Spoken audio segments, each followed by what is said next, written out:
বসন্ত এসে গেছে, আর এই বসন্তের সেরা উৎসব হলো দোল। আর এই দোল বাড়িতে সুন্দর করে সেলিব্রেট করার জন্যই কিন্তু আমার আজকের এই রেসিপি, ক্ষীরের মালপোয়া। মালপোয়া আপনারা অনেকেই কিন্তু বানিয়ে থাকেন, কিন্তু আজকের মালপোয়াটা একটু স্পেশাল, অসম্ভব টেস্টি আর একদমই কিন্তু সহজ একটা রেসিপি। এই ক্ষীরের মালপোয়া একবার বানালেই বুঝতে পারবেন, বাকি মালপোয়ার রেসিপিগুলো একদমই ফিকা। আর এই মালপোয়া আপনি একবার খেলে এই স্বাদ ইচ্ছে করলেও কিন্তু ভোলাতে পারবেন না। তাই অনুরোধ করব আজকের রেসিপির ভিডিওটি সম্পূর্ণ দেখার জন্য। সাথে অনুরোধ করব ইউটিউবে আমার হ্যাংলা মন চ্যানেল থেকে একটি সাবস্ক্রাইব করে দেওয়ার জন্য। সাথে একটি লাইক, কমেন্ট আর শেয়ার করে দেবেন প্লিজ, কারণ আপনাদের একটি সাবস্ক্রাইব আমাকে অনেক মোটিভেট করে এগিয়ে যাওয়ার জন্য। নমস্কার বন্ধুরা, আমি রাখি হ্যাংলা মনের আর একটি সুন্দর নতুন রেসিপির ভিডিওতে আপনাদের সকলকে স্বাগত জানাই। তো চলুন শুরু করে দিই আজকের রেসিপি। তো বন্ধুরা, ক্ষীরের মালপোয়া বানানোর জন্য প্রথমে রেডি করে নেব ক্ষীর। আর ক্ষীর বানানোর জন্য কড়াইয়ের মধ্যে দিয়ে নিলাম অল্প একটু জল, যাতে দুধটা নিচে ধরে না যায়। আর এখন এর মধ্যে দিয়ে নিচ্ছি আমি 1/2 লিটার ফুল ক্রিম দুধ।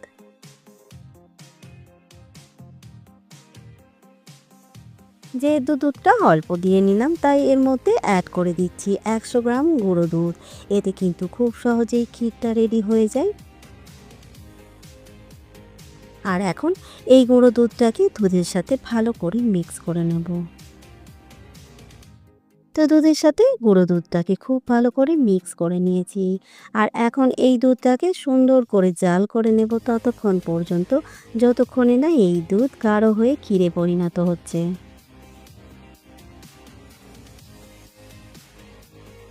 তো বন্ধুরা, এখানে ক্ষীর রেডি হয়ে গেছে। দেখুন, দুধ একদম গাঢ় হয়ে এসেছে।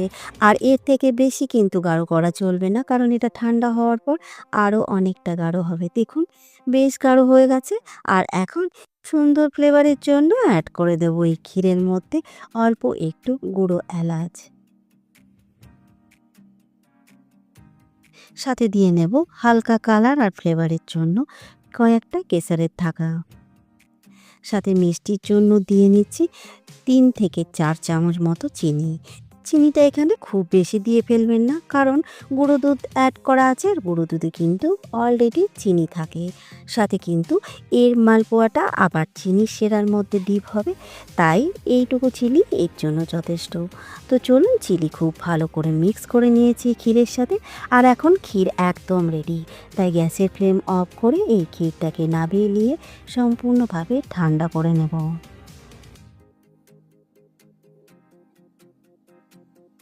তো বন্ধুরা, এখন মালপোয়ার জন্য রেডি করে নেব ব্যাটার। তার জন্য নিয়ে নিয়েছি একটা বড় সাইজের বোল। আর এই বোলের মধ্যে নিয়ে নেব রেডি করে রাখা ক্ষীর, যে ক্ষীরটা আগে বানিয়ে নিয়ে সম্পূর্ণভাবে ঠান্ডা করে নিয়েছি। আর এই ক্ষীরের থেকে কিন্তু অল্প একটু আমি তুলে রেখে দিয়েছি মালপোয়ার সাথে সার্ভ করার জন্য। তো চলুন, এখন এই ক্ষীরটাকে অ্যাড করে দেব এই বোলের মধ্যে। সাথে ব্যাটারের জন্য দিয়ে নিচ্ছি 2 কাপ ময়দা। সাথে দিয়ে নিচ্ছি 1 কাপ সুজি। মালপোয়ার সুন্দর ফ্লেভারটাকে আরও বাড়িয়ে তোলার জন্য দিয়ে নিলাম 1 চামচ মতো গোটা মৌরি। আর এখন সমস্ত উপকরণ ভালো করে ক্ষীরের সাথে মিক্স করে মেখে নেব। এখানে যে পরিমাণের ক্ষীর আছে সেটা দিয়ে যদি ব্যাটারটা ঠিকঠাক না হয়, তাহলে কিন্তু আমি আলাদাভাবে জল বা দুধ অ্যাড করব।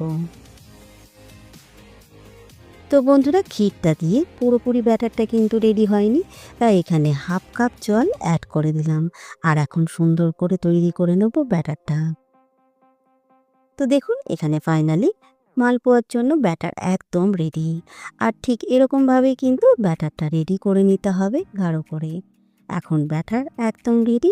আর এখন এই ব্যাটারটাকে কভার করে দিয়ে রেস্টে রেখে দেব 30 মিনিটের জন্য।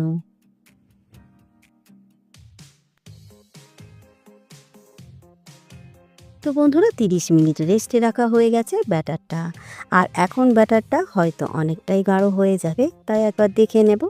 দেখুন এখানে ব্যাটার কিন্তু একটু গাঢ় হয়ে গেছে, তাই এই ব্যাটারটাকে আবারও ঠিক করার জন্য দিয়ে নিচ্ছি 2 চামচ মতো জল। এখন জলটা আর একবার ব্যাটারের সাথে ভালো করে মিক্স করে নিচ্ছি। খুব ভালো করে মিক্স করে নিয়েছি আর এখন ব্যাটার কিন্তু একদম রেডি। তো বন্ধুরা এখন এই ব্যাটারের মধ্যে অ্যাড করে দিচ্ছি 1 চামচ গাওয়া ঘি। আর এই ঘিয়ের জন্য কিন্তু মালপোয়ার টেস্ট হবে একদম গাওয়া ঘি ভাজার মতো।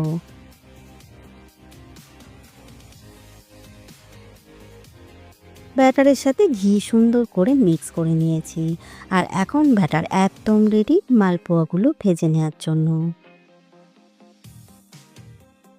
এখন মালপোয়া ভেজে নেব, তার জন্য কড়াইয়ে দিয়ে নিচ্ছি বেশ কিছুটা রিফাইন্ড অয়েল। আর এই অয়েলটাকে হাই টু মিডিয়াম ফ্লেমে গরম করে নিয়েছি। এখন এর মধ্যে অ্যাড করে দেব রেডি করে রাখা মালপোয়ার ব্যাটার। তার জন্য হাতার মাপে অল্প করে একটু ব্যাটার নিয়ে নিচ্ছি আর এই ব্যাটারটাই অ্যাড করে দেব গরম তেলে।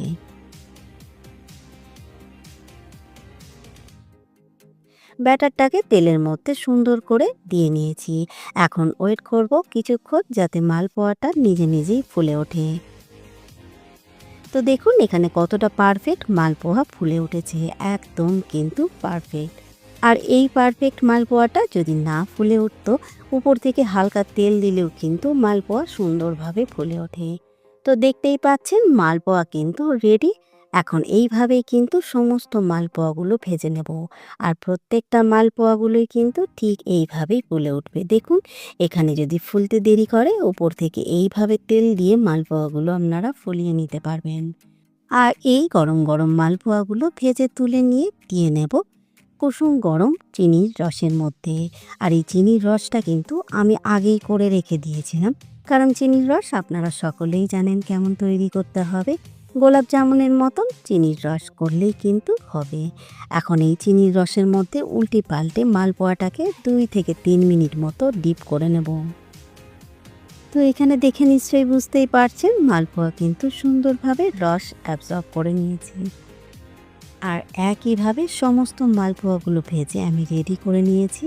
তো বন্ধুরা অসম্ভব টেস্টি আর একদম সহজ এই ক্ষীরের মালপোয়া কিন্তু এবারের হোলিতে অবশ্যই বানিয়ে নেবেন আজকের রেসিপির ভিডিও ফলো করে।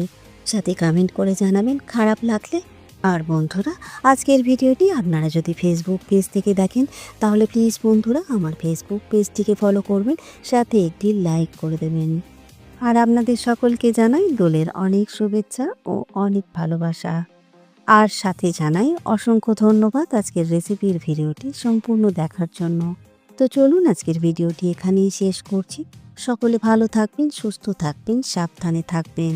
দেখা হবে খুব তাড়াতাড়ি হ্যাংলা মনের আর একটি সুন্দর নতুন রেসিপির ভিডিও নিয়ে।